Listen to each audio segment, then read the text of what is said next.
Are you struggling to come up with original content week in and week out? Start a podcast. Interview your ideal clients, let them talk about what they care about most, and never run out of content ideas again. Learn more at sweetfishmedia.com.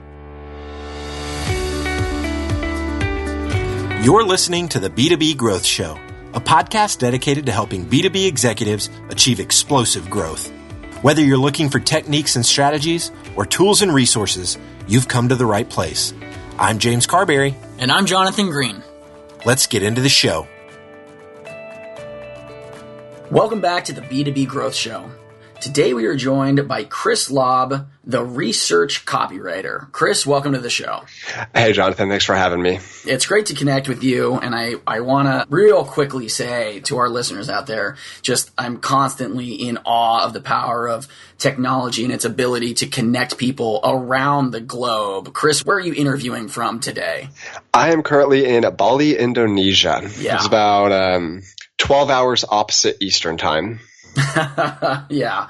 And of course we're recording from Orlando, Florida. And I was tickled by the fact that, we're able to have this show and we're able to connect across oceans and continents and time zones. And we're able to bring you on the show today and sort of talk about your area of expertise, which, I'll kind of, tell our listeners a little about your background and what you're up to these days. Okay. So I am a direct response copywriter. I write promotional materials, everything from Facebook ads to webinars, promotional emails, sales pages, etc.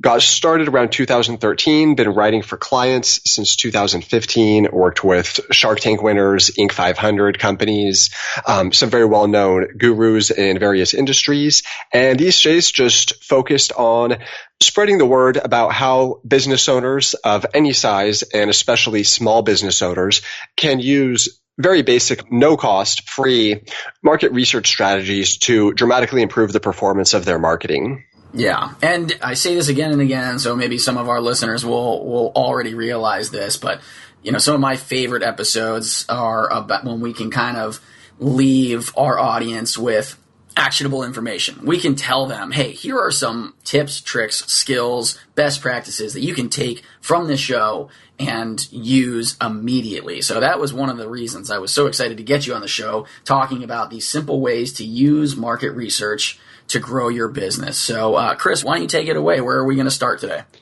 Okay, so I know we like to keep these short. So why don't I just tell you a quick story that will kind of embody and show the power of doing this, even if you just do it on a basic level. So back a couple of years ago, I was working with a new client in the information publishing industry.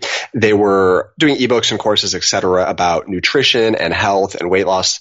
So they were already profitable when I started working with them, doing a couple $100,000 a month, and I was doing copywriting for them. So like I do with all my other clients, I more or less kind of forced them to go through my market research process, and they saw the value in that. So before I do this for any of my clients, I asked them to tell me who they think their audience and their market is, who they're selling to. So just basic demographics, what percentage men and women, what age bracket, a little bit of kind of behavioral psychographic type stuff. So they told me they thought that they were men and women about ages 30 to 45, split down the center, really focused on losing weight.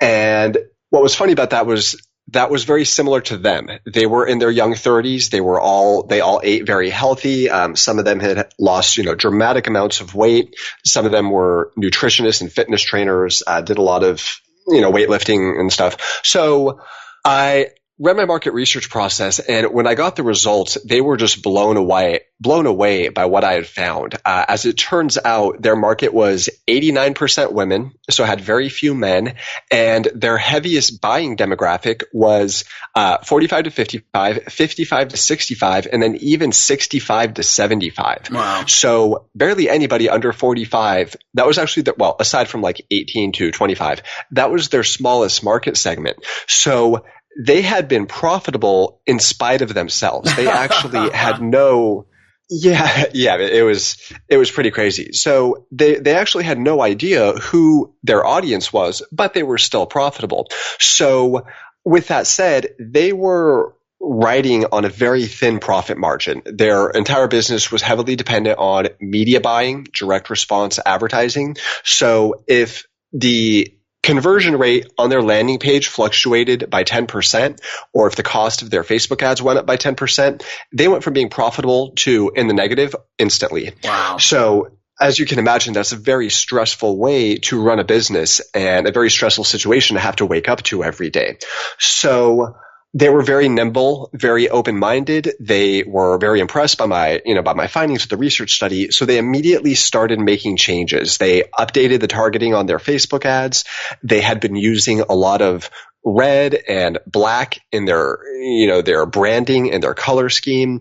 A lot of these kind of, aggressive weight loss type headlines that you see in those niches. Mm-hmm. And they overhauled all of it. They toned down the coloring, started using more blues and light grays, took out the pictures of guys on, Venice Beach with their shirts off, and started using photos of senior citizens, women in their golden years. And they basically went from, this line of constantly riding the edge of being negative to having a record-breaking sales year and ending up on the Inc. 500. So it just goes to show that there are a lot of businesses out there that are profitable in spite of themselves. Yet when you take the time to do this, doing this work only took me, maybe 2 full business days. When you take the time to do this and then actually take action on the findings, it can dramatically overhaul your business and just makes it so much easier to create marketing and sales materials that resonate with your audience. Yeah. Well, and one of the points that we had sort of discussed before the show is that most business owners are basing entire marketing strategies on assumptions and educated guesses. As this story sort of exemplifies, that's the framework that they were dealing with. Like, oh, this is our demographic. This is why we would be interested in. Of course, that is also our market. But that was a totally erroneous assumption. And they sort of put the cart before the horse. They didn't have that strong knowledge of who they were selling to first. And so, of course, because of that, their strategy was off the mark. It could have been a brilliant strategy if that had been their market, but it just totally wasn't. Yeah, exactly. And there are a couple of reasons for that. Some people know the importance of market research and just don't want to do it out of, more or less laziness, because it does take kind of good old fashioned elbow grease. And then there's a lot of well-intentioned business owners out there that just don't know. They don't know how to do market research. They don't know that it's, how dramatically it can transform their marketing, why it's important to execute on. So they do what the rest of us do, and that's to just base their business on assumptions and educated guesses. But at the end of the day, we as humans, you, me, everybody, if you think about how many people you really, really know, and really know on an intimate level, you've got your parents, your spouse, maybe your kids, maybe your best friend, and that's more or less it. You've probably got a handful of people that you really know on an intimate level. So you just don't know enough people. You don't understand the psychology that goes into people's buying decisions to create effective marketing if you're basing it off assumptions. You don't know, I don't know, nobody knows enough people. So if you don't execute on this, doing this type of market research, then, the majority of businesses out there end up basing their marketing on assumptions, and it just doesn't work for them very well. That's why so many businesses struggle with online marketing, is because they don't know what to say to their audience to get a response. Mm-hmm. Well, Chris, it almost sounds then, there's 2 parts of this puzzle that you're talking about. It's number 1 is knowing your audience, and then number 2, knowing what sort of message to craft to actually connect with them once you know who it is that you're talking to. Mm-hmm. Yes, that is a big point. So doing the market research is one thing, and it can be very valuable. It can be done in fairly small amount of time, but then also having the kind of the marketing knowledge and the understanding of sales and persuasion and copywriting to be able to take that market research and process it to create effective marketing materials. And it's actually not that complicated, but it does take some practice and some know-how. Yeah. So, all right, if we're talking to business owners or, even executives in our audience today, and they're thinking, maybe they have these assumptions and educated guesses that they're working with. They don't actually know, what are some steps that people can actually take to sort of put them on the right track to know their market, to do this market research? What are some first steps that they can take? So that's the beautiful thing about this market research, is that anybody can do it. You don't have to have a budget. You don't have to you don't have to have a huge email list, huge social media following. You don't have to be incorporated. Anybody on the planet can go out there and start executing on this. And the easiest way to do it is to start with your assumptions. Generally speaking, if you are selling, first thing that popped in my head was bodybuilding, a bodybuilding supplement, some kind of information product on bodybuilding, whatever it may be. So you are going to start with your assumptions. Okay, my target market is men. Let's just say 25 to 40. So you just go out there and start talking to your target market, actually getting them on the phone or speaking with them face to face, and then start asking questions. And this is really the type of questions that you ask are the differentiator, because a lot of people, they know they're supposed to run surveys. They know they're supposed to do this market research stuff, but they ask the wrong questions. So they really don't gather any meaningful data or feedback. So the type of questions that you want to ask, and this is part of the reason that a lot of people don't execute on this stuff, are kind of the tough questions, kind of prying into their personal life. So the example that I like to give, let's say you are a divorce attorney and you want to scale your online marketing. So you would start talking to, say a prospect comes into your office. So you would start asking questions, kind of start chit chat on the surface level and then slowly take it deeper and deeper. But eventually you want to start asking, okay, so why do you want to avoid getting divorced? Why do you want to stay with your husband? And they might say, oh, we've been together for so long. Oh, we have kids, we want to stay together for the kids, or whatever it is. Yeah. Okay. So that's a great example. So yeah, we want to stay together for the kids. So then you might say, okay, I can understand that. So why is it important to you that you guys stay together for the kids? Well, we raised the kids in a Christian home and we believe that divorce is wrong, or whatever. And then you might say, okay, I respect that. So why are these Christian values so important to you? And then basically what you're doing, that was actually a terrible example. I am so bad at thinking of stuff off the top of my head. But basically, like, what you're doing is you're prying, you're digging deeper, and what you're trying to get to is identify what in copywriting we call like the core buying emotion. So we know from psychology, there's really only something like 7 core emotions. There's fear, lust, greed, envy, altruism, and 1 or 2 others that I can't think of right now. So at the heart of most any buying decision is going to be one of those core emotions. So what you're trying to figure out, let's say that, with this divorce example, you keep prying. Well, if you keep prying far enough, then you might just come to the conclusion that she actually doesn't care about the kids and she doesn't really care about staying with her husband. She just doesn't want to go back into the dating market or something like that. Mm-hmm. So by prying, and I hate to use that word, but essentially at the end of the day, that is what it is. And I do this in a very, very warm, when I'm talking to these people on the phone, I'm listening, I'm very quiet, and these people do open up. But yeah, you're basically trying to pry into their personal life and identify the emotion that lies behind their buying decision.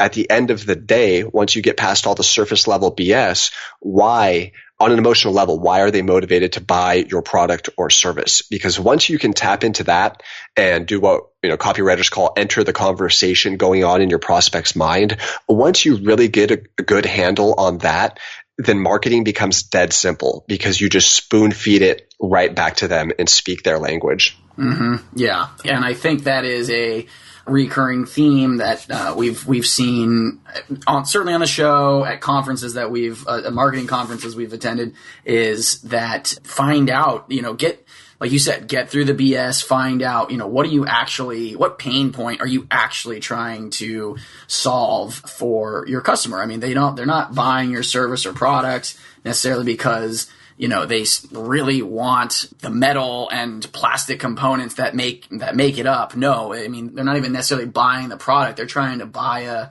a solution to this pain point that they have. And I see that you're trying, if you can find that, if you can get to it and really speak to that emotional level, that's what you're trying to get to.